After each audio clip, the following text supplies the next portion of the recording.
बिस्मिल्लाहिर्रहमानिर्रहीम। Dear students, मैं उम्मीद करता हूं कि आप सब खैरियत से होंगे। हम क्लास 11 चैप्टर 9 फिज़िकल ऑप्टिक्स को लेके चल रहे हैं।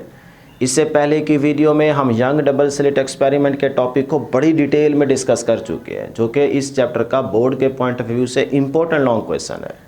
आज के इस वीडियो में जो हमारे पास नेक्स्ट टॉपिक है वो है इंटरफेरेंस इन थिन फिल्म। याद रखिएगा, इंटरफेरेंस को आप चैप्टर 8 प्रिंसिपल ऑफ सुपरपोजिशन के टॉपिक में भी पढ़ चुके हैं। वहाँ साउंड वेव्स की इंटरफेरेंस थी। फिर इसी चैप्टर 9 के अंदर आप इंटरफेरेंस ऑफ लाइट वेव्स पढ़ चुके हैं। आज क्या है, इंटरफेरेंस इन थिन फिल्म, यानी कि यहाँ पे दो अल्फाज अलग अलग हैं, एक इंटरफेरेंस और दूसरा क्या है, थिन फिल्म। इंटरफेरेंस को अगर हम दोबारा देखना चाहें तो हमने ये बात डिस्कस की थी कि भाई अगर दो या दो से ज़्यादा लाइट की वेव्स जिनकी फ्रीक्वेंसी सेम हो, एम्पलीट्यूड सेम हो, वेवलेंथ सेम हो और वो ट्रैवल करें इन द सेम डायरेक्शन, जब वो सुपरपोज करेंगी, ऐड अप होंगी, मिलेंगी, तो डियर स्टूडेंट्स फिर कुछ पॉइंट्स पे वो एक दूसरे को रीइंफोर्स करेंगी, सपोर्ट करेंगी, और कुछ पॉइंट्स पे वो एक दूसरे को कैंसल आउट करेंगी। तो दिस इज़ कॉल्ड इंटरफेरेंस। अब देख रहे हैं थिन फिल्म में इंटरफेरेंस। तो थिन फिल्म क्या है? थिन का मतलब डियर स्टूडेंट्स बारीक। थिन का क्या मतलब है जी? बारीक। और फिल्म का मतलब क्या है? लेयर। तो इसका मतलब थिन फिल्म का मतलब बन गया कि एक बारीक लेयर, पतली से पतली, बारीक से बारीक लेयर को आप थिन फिल्म का नाम दे रहे हैं। अब ये कहाँ पे आप देखते हैं डियर स्टूडेंट्स, अगर आप घर में एक टब में पानी भरें और उसके ऊपर थोड़ा सा तेल गिरा दें, अब आप देखेंगे कि उसके ऊपर एक बारीक सी झिल्ली लेयर आ जाएगी, उसी को कह रहे हैं थिन फिल्म। ठीक है, अब देखते हैं थिन फिल्म की डेफिनेशन। 2 नंबर के लिए आपसे शॉर्ट क्वेश्चन के तौर पे पूछी जा सकती है। थिन फिल्म क्या है? A thin film is a transparent medium whose thickness is comparable with the wavelength of the visible light। कि थिन फिल्म एक ट्रांसपेरेंट मीडियम है जिसकी थिकनेस कंपेरेबल है with the wavelength of the visible light. Simple definition. इसको shortcut आप इस तरह से भी याद रख सकते हैं कि जो थिकनेस है, thickness is comparable with the wavelength of the visible light। Shortcut आप इतना याद रखें, ठीक है। अब wavelength of the visible light की आप रेंज जानते हैं, ये आपसे एमसीक्यू में भी पूछा जा सकता है। तो वो क्या है? Wavelength is equal to 400 nanometre to 700 nanometre. तो ये अगर एमसीक्यू आ जाए तो फिर लिख दीजिएगा। इंटरफेरेंस इन थिन फिल्म की एग्जांपल, ये भी शॉर्ट क्वेश्चन में पूछी जा सकती है। तो डियर स्टूडेंट्स, पहली एग्जांपल आप मेंशन कर दें कि beautiful colours in the soap bubble. आप देखते हैं ना कि छोटे बच्चे जो सोप बबल्स सर्कल से हैं, याद है ना, बचपन में हम भी खेला करते थे। तो अब उसमें आपको एक डिफरेंट कलर्स का पैटर्न दिखता है। तो ये जो आपके पास एग्जांपल है ना कि वहाँ पे डिफरेंट कलर का एक पैटर्न दिख रहा है, ये basically interference of the thin film की एग्जांपल है। ये आप इमेज में भी देख सकते हैं कि किस तरह से आपको एक डिफरेंट कलर्स का पैटर्न दिख रहा है इस बबल में। इसी तरह से अगर oil film on the surface of water, जब रोड पे बारिश होती है तो उसके ऊपर आप थोड़ा सा तेल गिरा दें, और समटाइम्स गिरा भी होता है, तो वहाँ पर आप देखते हैं डिफरेंट कलर्स का आपको बड़ा प्यारा सा पैटर्न दिख रहा होता है, इंटरफेरेंस ऑफ थिन फिल्म। इसी तरह घर के अंदर आप एक टब में पानी भरें और उसके ऊपर थोड़ा सा तेल गिरा दें, वो जो ऊपर बारीक सी लेयर आ जाएगी, इसको थिन फिल्म बोलते हैं। तो जब इस पे वाइट लाइट पड़ेगी तो आपको एक डिफरेंट कलर्स का खूबसूरत पैटर्न दिखेगा, इंटरफेरेंस है ये। ठीक है, तो इस तरह से आप ये इमेज में देख सकते हैं डिफरेंट एग्जांपल्स, यही आप मेंशन कर देंगे। अब डियर स्टूडेंट्स, हम ज़रा इसको ना डिटेल में समझते हैं डायाग्राम से। अगर ये आपके पास लॉन्ग में आता है तो आप डायग्राम ज़रूर बनाएंगे, ठीक है। वैसे तो ये शॉर्ट और एमसीक्यूज़ के पॉइंट ऑफ व्यू से इंपॉर्टेंट टॉपिक है। अदरवाइज़ अगर कहीं पंजाब बोर्ड वाले चुस मार दें, किसी बोर्ड में ये लॉन्ग दे दें, तो फिर आपने इसको अच्छे तरीके से जो कुछ मैंने लिखा है ना, यही कुछ लिख देंगे तो आपको नंबर पूरे मिल जाएंगे, ठीक है। तो डायग्राम देखते हैं। डायग्राम को डिस्कस करने से पहले ना तमाम देखने वाले स्टूडेंट्स से एक छोटी सी रिक्वेस्ट है कि जिन्होंने अभी तक इस चैनल को सब्सक्राइब नहीं किया, काइंडली प्यार मोहब्बत दिखाएं, इस चैनल को ज़रूर सब्सक्राइब कर लें। थैंक यू जी। अब डियर स्टूडेंट्स, डायग्राम में देखें, यहाँ पे हमारे पास वही एक थिन फिल्म है, ऑयल, तेल, ठीक है। यहाँ पे ये क्या है? वाटर। वाटर के ऊपर हमने थोड़ा सा तेल गिरा दिया, तो वो जो एक लेयर आई है उसी को थिन फिल्म कह रहे हैं। लेकिन यहाँ पे देखें सर, ये तो इतनी मोटी बड़ी थिन फिल्म है। नहीं डियर स्टूडेंट्स, ये सिर्फ आपको दिखाने के लिए, ताकि आपको समझ आ जाए। अदरवाइज़ ये है बहुत बारीक लेयर, ठीक है, जहन में यही रखिएगा। तो ये आपके पास आ गई ऑयल फिल्म, यानी कि एक थिन लेयर वाटर के ऊपर। तो ये आ गया वाटर, उसके ऊपर क्या है ऑयल, जिसको आप कह रहे हैं थिन फिल्म, क्लियर। और फिर इस लेयर से बिल्कुल ऊपर ऊपर सारी ये क्या है एयर है। अब डियर स्टूडेंट्स यहाँ पे ना हमारे पास एक सोर्स होगा, यहाँ मैं लटका लेता हूँ कि ये हमारे पास एक सोर्स है। ये कैसा सोर्स है? जिससे मोनोक्रोमेटिक लाइट निकलेगी, मोनोक्रोमेटिक लाइट, ठीक है ना। तो ये मोनोक्रोमेटिक लाइट की एक इंसिडेंट रे आ रही है जिसका नाम है ए बी। तो ये इंसिडेंट रे आई और सीधा देखें इस लेयर पे आके फॉल कर रही है। अब इस लाइट का कुछ हिस्सा क्या करेगा, इसके अंदर पास करेगा और कुछ हिस्सा क्या हो जाएगा, रिफ्लेक्ट हो जाएगा, बाउंस बैक हो जाएगा। तो इस इंसिडेंट रे का जो हिस्सा रिफ्लेक्ट हो गया, बाउंस बैक हो जाएगा, उसका नाम है बी सी। इसे नाम दे देते हैं R1 का। तो ये आ गई रिफ्लेक्टेड रे R1 BC।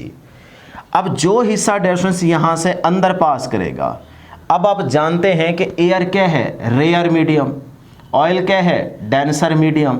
तो रेयर टू डेंसर जब लाइट आएगी, एंटर होगी, तो फिर वो नॉर्मल की तरफ बेंड करेगी। तो अगर मैं यहाँ पे ये नॉर्मल ड्रा करूँ, ये देखें ये नॉर्मल है, परपेंडिकुलर लाइन है इस फिल्म के ऊपर। तो ये नॉर्मल ड्रा किया। अब देखें ये आ रही थी इंसिडेंट रे, तो जो हिस्सा उसका आगे पास कर रहा है वो अब आगे जाने की बजाय देखें नॉर्मल की तरफ क्या कर गया, बेंड कर गया। क्योंकि हम जानते हैं कि रेयर मीडियम से डेंसर मीडियम में जब लाइट इंटर करती है तो वो नॉर्मल की तरफ बेंड कर जाती है। तो देखें ये डॉटेड लाइन देख रहे हैं ना, तो इधर जाने की बजाय वो क्या हो गई है, नॉर्मल की तरफ बेंड हो गई है। तो ये आपके पास क्या है, नॉर्मल, नॉर्मल। तो आप यहाँ से देख सकते हैं नॉर्मल की तरफ बेंड हो रही है। तो ये बन गई जी रिफ्रैक्टेड रे। क्या बन गई डियर स्टूडेंट्स, ये क्या है, रिफ्रैक्टेड, रिफ्रैक्टेड रे, क्लियर। अब डियर स्टूडेंट्स यहाँ से जैसे ही ये वाटर की सरफेस या कह लें कि ऑयल फिल्म से निकलने लगेगी, तो उस सरफेस पे जब ये फॉल करेगी तो अब अंदर भी पास करेगा, इसका कुछ हिस्सा वाटर में चला जाएगा, लेकिन कुछ हिस्सा यहाँ से क्या हो जाएगा, बाउंस बैक हो जाएगा। तो ये देखें इस रिफ्रैक्टेड रे का कुछ हिस्सा ये देखें बाउंस बैक हो गया और कुछ हिस्सा इसके अंदर चला जाएगा, वाटर के अंदर। अब जो हिस्सा वाटर के अंदर जाएगा वो हम यहाँ पे डिस्कस नहीं करेंगे, इसको कर देते हैं कैंसल। ये सिर्फ आपको समझाने के लिए कह रहा हूँ, बुक में ये नहीं दिखाया गया। तो ये हो जाएगा कैंसल, ये हमारे काम की चीज़ नहीं है। अब यहाँ से इस पॉइंट को नाम दे देते हैं डी का। तो डी से जो लाइट का हिस्सा बाउंस बैक हुआ है वो पहुँचेगा इस पॉइंट पे। अब देखें ये तो सारी क्या है, ऑयल थिन फिल्म है ना। अब इसके अंदर ये लाइट का जो रिमेनिंग पार्ट था वो यहाँ तक पहुँचा। अब देखें इस पॉइंट पे पहुँचते ही अभी आपकी जो रे है वो किस में है, ऑयल फिल्म में। तो जैसे ही ये डेंसर से एयर में जाएगी, ये क्या है डेंसर और यहाँ पे क्या है रेयर, और ये क्या है डेंसर मीडियम। तो डेंसर से रेयर में जब ये जाएगी तो फिर ये नॉर्मल से अवे जाएगी, अवे मूव करेगी। देखें रेयर से डेंसर में आई तो नॉर्मल की तरफ बेंड कर रही थी, अब डेंसर से रेयर में जाएगी तो ये नॉर्मल से अवे जाएगी। तो ये देखें ये अगर मैंने नॉर्मल ड्रा किया हुआ है तो इस नॉर्मल के इस तरफ जाने की बजाय नॉर्मल से थोड़ा सा अवे चली गई है। तो अब ये भी क्या बन गई, रिफ्लेक्टेड रे R2, इसका नाम रख देते हैं EF। तो ये पॉइंट F और ये जो पॉइंट है ये क्या है E। अब याद रखिएगा यहाँ से ये आपको रे मिली R2EF, यानी कि नॉर्मल से थोड़ा सा अवे गई, लेकिन यहाँ से फिर कुछ हिस्सा क्या हो जाएगा, बाउंस बैक हो जाएगा। जो रिमेनिंग पार्ट इसका या कुछ थोड़ा बहुत हिस्सा बाउंस बैक होगा दोबारा इस मीडियम में, वो हम यहाँ पे डिस्कस नहीं करेंगे। तो इस पार्ट को भी हम क्या कर देंगे, कैंसिल कर देंगे। इसका मतलब अब हमारे लिए यहाँ पे काम की जो रेज आई हैं वो सिर्फ ये हैं BC एंड EF, यानी कि BC एंड EF, ये है हमारे काम की चीज़। इन पे हमने ध्यान देना है, बाकी इन चीज़ों को हमने इग्नोर कर देना है। क्लियर डियर स्टूडेंट्स, यहाँ तक किसी स्टूडेंट को कोई प्रॉब्लम नहीं होनी चाहिए। अब हमारे पास आ गई दो, एक आ गई BC वेव और एक आ गई EF। अब ये जो दो रेज आपके पास आई हैं R1 एंड R2, ये एक्चुअल में जो आपके पास ओरिजिनल बीम थी वही स्प्लिट अप हो गई है दो पार्ट्स में। ओरिजिनल बीम जो थी वही अब दो पार्ट्स में क्या हो गई है, स्प्लिट अप हो गई है, डिवाइड हो गई है, जिसमें से एक का नाम है R1 या कह लें BC और दूसरी का नाम है R2। अब डियर स्टूडेंट्स, ये जब दो रेज या कह लें इनको वेव्स ये आपस में सुपरपोज करेंगी तो इसका मतलब यहाँ पे फिर इंटरफेरेंस प्रोड्यूस होगी। अब वो तो कंस्ट्रक्टिव इंटरफेरेंस भी हो सकती है या फिर वो डिस्ट्रक्टिव इंटरफेरेंस होगी। तो ये डिपेंड करता है पाथ डिफरेंस पे। पाथ डिफरेंस डिसाइड करेगा कि यहाँ पे कंस्ट्रक्टिव इंटरफेरेंस है या डिस्ट्रक्टिव इंटरफेरेंस है। यही आप प्रीवियस टॉपिक के अंदर पढ़ के आ रहे हैं ना। तो ये देखें, ये है आपके पास पाथ डिफरेंस।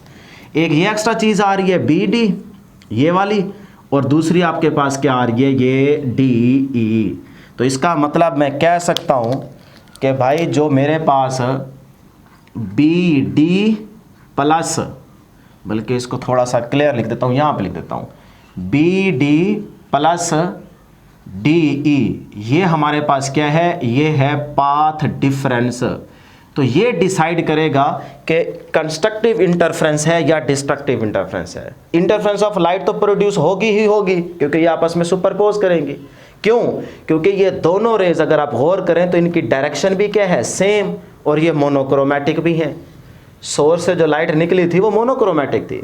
तो ये दोनों रेज मैंने यहाँ लिख दिया है BC and EF, BC and EF, ये दोनों जो रेज हैं इनकी डायरेक्शन भी सेम है और ये मोनोक्रोमैटिक भी हैं। तो इसीलिए इंटरफेरेंस ऑफ लाइट तो ये प्रोड्यूस करेंगी।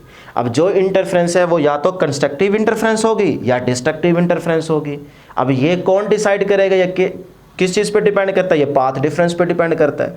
तो पाथ डिफरेंस ही डिसाइड करेगा कि ये कंस्ट्रक्टिव इंटरफेरेंस है या डिस्ट्रक्टिव। तो उसमें डियर स्टूडेंट्स फिर आप याद रख लें कि अगर आपके पास पाथ डिफरेंस का रिजल्ट आया, यहाँ लिख देता हूँ, अगर पाथ डिफरेंस का रिजल्ट आया m लैम्डा तो इसका मतलब होगा कंस्ट्रक्टिव इंटरफेरेंस है। और अगर पाथ डिफरेंस आ गया m + 1/2 इंटू लैम्डा तो फिर इसका मतलब होगा डिस्ट्रक्टिव इंटरफेरेंस है। इस चीज़ पे डिपेंड करता है। तो यही चीज़ हमने फिर यहाँ पे लिख दी है एक अलग वर्डिंग में कि bright image on the film से क्या मुराद है कि if the two reflected waves reinforce each other than film will look B bright. यानी कि अगर ये दोनों वेव्स का एक वेव का क्रस्ट दूसरी वेव के क्रस्ट पे आ गया और ट्रफ पे आ गया तो एक दूसरे को ये सपोर्ट कर गई, तो फिर इसका मतलब होगा कि फिल्म के ऊपर आपको ब्राइटनेस नज़र आएगी। तो फिर आपको फिल्म जो है ये दिखाई देगी ब्राइट। इसी तरह अगर इन दोनों वेव्स का एक वेव का क्रस्ट दूसरी वेव के ट्रफ पे आ गया, इन्होंने एक दूसरे को कैंसल आउट कर दिया, तो फिर डियर स्टूडेंट्स आपको फिल्म जो दिखेगी वो आपको डार्क दिखेगी। ठीक है। अब एक्चुअल में ना आप कंफ्यूज हो रहे होंगे कि भाई किस तरह से क्रस्ट पे आएगा, ट्रफ पे आएगा। तो वो मैं यहाँ पे बता देता हूँ। देखिए ये जो आप रे देख रहे हैं ना, ये एक्चुअल में तो इस तरह से वेव होगी ना डियर स्टूडेंट्स, ये ऐसे, ये सिर्फ समझाने के लिए आपको बता रहा हूँ। अब इसी तरह से ये आपके पास दूसरी वेव होगी, ये ऐसे, ठीक है, ऐसे। अब इसका मतलब कहीं क्रस्ट पे आ रहा होगा, ट्रफ पे आ रहा होगा। तो अगर क्रस्ट पे आ गए, एक दूसरे को इन वेव्स ने सपोर्ट किया, तो फिर इसका मतलब होगा कि कंस्ट्रक्टिव इंटरफेरेंस है और आप फिल्म आपको दिखेगी ब्राइट। अगर ये ट्रफ पे आया, ट्रफ क्रस्ट पे आया, तो इन्होंने एक दूसरे के इफेक्ट को कैंसल आउट कर दिया, तो फिर इसका मतलब है कि आपको फिल्म दिखेगी डार्क। ये है डियर स्टूडेंट्स पूरी की पूरी डिटेल जो मैंने आपको एक एक चीज़ आसान करके समझा दी है। क्लियर। अब यहाँ पे याद रखिएगा कि कुछ बच्चे पूछ लेते हैं, सर जी आपने तो जिस तरह एग्जांपल दी है कि डिफरेंट कलर्स का पैटर्न दिखेगा आपको, यहाँ तो वो डिफरेंट कलर का पैटर्न नहीं दिखेगा, या डार्क या ब्राइट। तो ये क्या चक्कर है डियर स्टूडेंट्स, यहाँ पे हम मोनोक्रोमेटिक लाइट यूज़ कर रहे हैं और वहाँ पे तो थी वाइट लाइट जो एग्जांपल मेंशन की है। तो इसीलिए आपकी बुक लास्ट पैराग्राफ में वाइट लाइट का जिक्र करती है कि जब वाइट लाइट इरेगुलर सरफेस पे फॉल करेगी तो उसके एंगल भी बहुत सारे होंगे, डिफरेंट एंगल्स होंगे ना, तो सारे एंगल्स पॉसिबल हैं। तो जिसकी वजह से वहाँ पे आपको डिफरेंट, वाइट कलर में तो 7 कलर्स होंगे, तो आपको वहाँ पे डिफरेंट कलर्स का पैटर्न दिखता है कि ऑयल गिराया पानी के ऊपर, जब वाइट लाइट पड़ेगी तो वो डिफरेंट कलर्स का आपको पैटर्न दिखेगा। सही है। तो अब डियर स्टूडेंट्स अगर सपोज करें कि जो एंगल ऑफ इंसिडेंस और उसके साथ हमारे पास दूसरी चीज़ है थिकनेस, ये अगर फॉलो करें डिस्ट्रक्टिव इंटरफेरेंस को तो फिर इसका मतलब होगा कि डिस्ट्रक्टिव इंटरफेरेंस में जो भी कलर आ रहा होगा वो कलर क्या हो जाएगा, माइनस, बाकी के 6 कलर आपको नजर आएंगे। अगर किसी 2 कलर ने इस कंडीशन को फॉलो किया, मतलब डिस्ट्रक्टिव इंटरफेरेंस को फॉलो कर रहे हैं, तो फिर इसका मतलब वो क्या हो जाएंगे, डार्क, या कह रहे हैं कि ख़त्म हो जाएंगे, बाकी के 5 कलर आपको नजर आएंगे। तो जो कलर की वेव या रे डिस्ट्रक्टिव इंटरफेरेंस को फॉलो करती जाएगी वो कलर क्या होता जाएगा, माइनस होता जाएगा, और बाकी कलर्स आपको वहाँ पे दिखाई देते जाएंगे। तो इस तरह से वाइट कलर की भी आप बात याद रखेंगे। अब टॉपिक आपका एंड हो चुका है, लेकिन इसमें जो इंपॉर्टेंट चीज़ थी वो क्या थी, वो थी डियर स्टूडेंट्स पाथ डिफरेंस और नंबर 2 थिकनेस। इसका जिक्र हमने किया था, तो इसीलिए मैं यहाँ पे ना लिख देता हूँ factors affecting the path difference, कि पाथ डिफरेंस जो है ये किन फैक्टर्स पे डिपेंड करता है। मेन चीज़ हमारी क्या थी, यही पाथ डिफरेंस था जो मैंने यहाँ पे मेंशन कर दिया है, कि ये डिसाइड करता है कि इंटरफेरेंस कैसी है, कंस्ट्रक्टिव है या फिर डिस्ट्रक्टिव है। तो ये पाथ डिफरेंस किन फैक्टर्स पे डिपेंड करता है, ये आपसे शॉर्ट और एमसीक्यू में पूछा जा सकता है। तो नंबर 1 ये थिकनेस ऑफ द फिल्म पे डिपेंड करता है, कि अगर थिकनेस यहाँ पे फिल्म की बढ़ा देंगे तो पाथ डिफरेंस भी बढ़ जाएगा। इसी तरह उसकी नेचर पे डिपेंड करता है। इसी तरह तीसरी चीज़ क्या है, एंगल ऑफ इंसिडेंस। तो आपकी बुक के 2nd पैराग्राफ में ये मेंशन किया गया, आपको वहाँ से मार्क करने की ज़रूरत नहीं है, आप यहाँ पे इसको गौर से देख लेंगे, नोट कर लेंगे। तो ये 3 फैक्टर्स पे आपकी पाथ डिफरेंस जो है ये डिपेंड करता है, थिकनेस, नेचर और एंगल। लो जी, टॉपिक एंड हो चुके हैं। सिर्फ अब आपको 2 एमसीक्यूज़ यहाँ पे बता रहा हूँ, वैसे तो बहुत से एमसीक्यूज़ यहाँ से बनाए जा सकते हैं, लेकिन मैं आपको बताना ये चाह रहा हूँ कि जब आप टॉपिक इस तरह से तैयार कर लेते हैं, समझ लेते हैं, पढ़ लेते हैं, नोट कर लेते हैं, तो फिर इससे रिलेटेड आपसे बोर्ड में किस तरह से एमसीक्यू पूछा जा सकता है वो थोड़ा सा यहाँ पे हिंट दे देता हूँ। और ये वो एमसीक्यूज़ आपको बता रहा हूँ जो कि प्रीवियस बोर्ड के पेपर्स में देखे गए हैं। तो सबसे पहला एमसीक्यू देखें, कहता है the path difference between the 2 scattered waves from top and bottom of the thin film does not depend upon. भाई अगर आप देखें पाथ डिफरेंस, तो इन स्कैटर्ड वेव्स का किस चीज़ पे डिपेंड नहीं कर रहा। तो अभी आपको बताया ये इन 3 चीज़ों पे तो पाथ डिफरेंस डिपेंड करता है। तो फिर पहले थिकनेस, नेचर, एंगल, इन पे तो करता है। क्वालिटी ऑफ द लाइट पे डिपेंड नहीं करता। तो कौन सी करेक्ट ऑप्शन होगी जी, डेल्टा। उसके बाद नेक्स्ट आपके पास एमसीक्यू है कि the appearance of colours in thin film is due to. ये थिन फिल्म पे आपके पास जो कलर आता है, कलर का पैटर्न आपको दिखाई देता है, ये किस वजह से होता है। डाइफ्रैक्शन, वैसे इसको डाइफ्रैक्शन पढ़ते हैं लेकिन एक्चुअल में इसको डिफ्रैक्शन पढ़ना चाहिए, ठीक है। तो नंबर 2 क्या है, डिस्पर्शन, और नंबर 3 क्या है, इंटरफेरेंस, और नंबर 4 पे क्या है, पोलराइजेशन। तो भाई ये जो इंटरफेरेंस या डिफरेंट कलर्स का आपको पैटर्न दिख रहा है, ये किस वजह से दिखता है, ड्यू टू इंटरफेरेंस। तो फिर कौन सी ऑप्शन बनती है जी, charlie option is the correct option.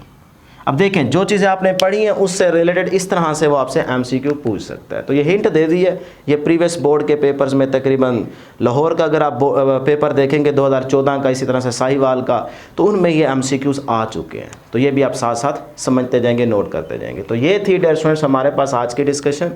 उम्मीद करते हैं कि आपको हर एक चीज़ क्लियर होगी। इसी तरह से अगर आप इस चैनल के साथ जुड़े रहेंगे तो इंशाल्लाह हम आपको हर एक टॉपिक डिटेल में पढ़ाएंगे। बस आपने प्यार मोहब्बत दिखाना है कि ज़रूर इस चैनल को सब्सक्राइब कर लेना। इंशाल्लाह नेक्स्ट वीडियो में जल्द मुलाकात होगी। अल्लाह हाफिज़।